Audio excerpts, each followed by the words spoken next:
Stan Winston has created some of the most iconic special effects in film history, whether it be his work on the dinosaurs from Jurassic Park, the T-800 in the original Terminator, the Alien Queen, Predator, or even Danny DeVito's Penguin in Batman Returns. The guy just knew how to create awesome special effects. But one movie he worked on in the late 90s has become something legendary in the cult classic world, with a design and horror movie feel that I think every monster movie fan needs to check out.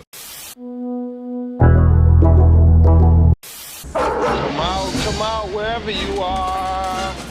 The Relic is a 1997 science fiction horror movie directed by Peter Hyams, and it was written by Rick Jaffa and Amanda Silver, the same writing team that helped work on Colin Trevorrow's Jurassic World. One of the reasons I think this film is so awesome is because of the great practical effects work done on it by Stan Winston, and the monster in this movie genuinely does look incredible, and I've always thought it looks like one of the scariest creature effects done in that entire decade.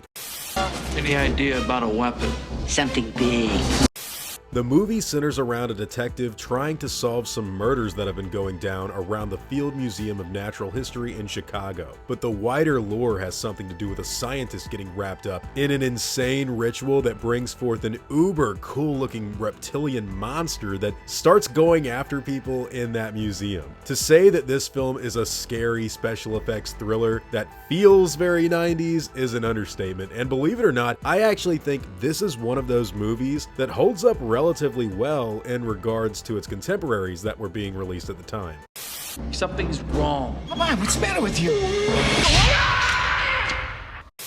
The film stars Penelope Ann Miller as an evolutionary biologist and Tom Sizemore as the detective. Everyone does a fairly decent job at making the film feel real, and I think one of the things that makes The Relic stand out in that period of time where it would have been competing with movies like Anaconda, Alien, Resurrection, and Mimic is the more grounded, science-based feel of its story. At the end of the day, I think this movie has kind of a tone I'd describe as an R-rated version of the mansion stuff at the end of Jurassic World Fallen Kingdom. But the main draw to the movie isn't the plot or even the acting, it's just this villainous creature, and I think Crash McCreary did an insanely cool job at designing it.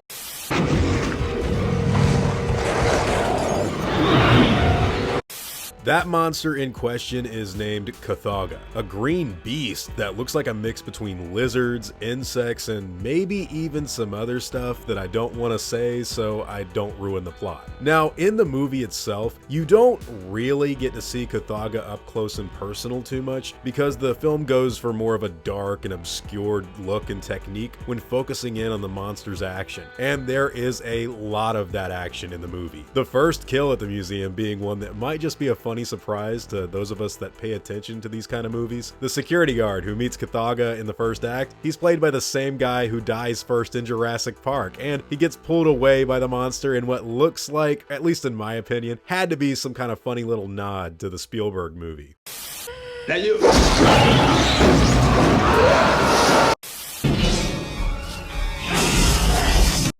Now, I know that a lot of people might think that this was just another animatronic / CGI film that came out in the late 90s made to sort of capitalize off of the Jurassic Park craze. And look, there is an undeniable link there as far as the location and monster design stuff goes, but The Relic is actually based on a novel that came out 2 years earlier in 1995. There is a difference in the museum used in the book and the film because there was some disagreements going on behind, disrespect towards a certain museum and not the other one, but when it comes to the film itself, I've actually heard that it is wildly different from the book that it's based off of, but I don't know how much different it is to something like Michael Crichton's work on the Jurassic movies, so I don't really want to dive into any of those comparisons in this video. I will say that the writing in the film is actually pretty cool in my opinion, and the writers would go on to make the Planet of the Apes trilogy that everyone loves in the modern day, so it's got a pretty cool historical background when it comes to modern films as well. At the time of this movie's production, Stan Winston was in the middle of working on The Lost World, and this movie actually predates Jurassic Park 2 by about 5 months, but it was actually supposed to come out way earlier, but Stan wasn't done working on the monster, so they had to push the release back a bit. And I think that wound up negatively affecting the movie because The Relic only made around $48 million at the box office, and that was from a budget of anywhere from like $40 to $60 million. So a success it most certainly was not, but it performed better than what they thought it would, with Scream kicking every other movie's butt. The Relic was projected to be a way bigger failure than it ultimately was. So yeah, mixed bag there, I guess.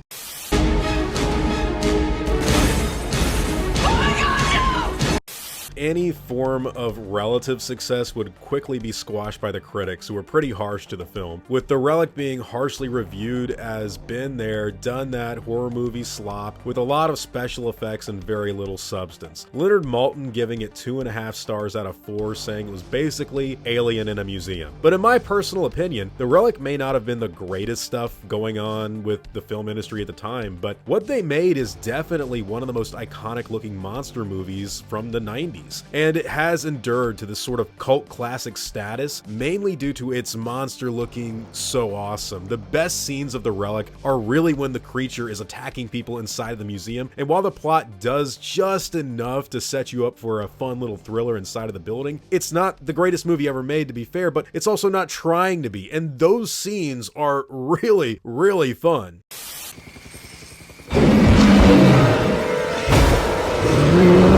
Penelope Ann Miller has gone on to say that she's actually a fan of The Relic, quoted with, "It had a lot of things in it that were definitely out there, but it was a good scary movie." If you haven't seen The Relic and you're a fan of Stan Winston's work on things like Lake Placid, End of Days, Pumpkinhead, or even Avatar, I think you're going to have a lot of fun with the design work on this movie. But if you want my opinion on how the film holds up to something like Jurassic Park or The Lost World, well, it's kind of a big step down from those projects and feels more like Anaconda or Predator 2. But hey, I don't really think that's a bad thing either, so I definitely think you guys should check this one out. There is one scene in the movie that I think everyone remembers involving a group of guys rappelling down into the museum before they're attacked by the monster, and what happens in that scene is both as shocking as it is inadvertently hilarious after an actor kind of overacts when someone gets attacked. But again, no spoilers here.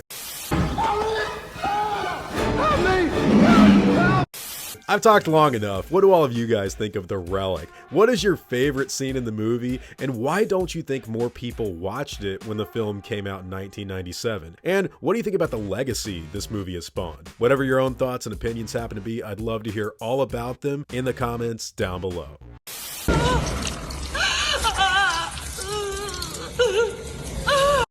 Let me tell you something, brother. Thanks for taking the time to watch this video. I really appreciate it, and if you'd like to see more, don't forget to like, subscribe, and hit the bell notification so you can be updated when I put out new videos. God bless you all. Christ is King. I hope you all enjoyed your time, and as always, take it easy.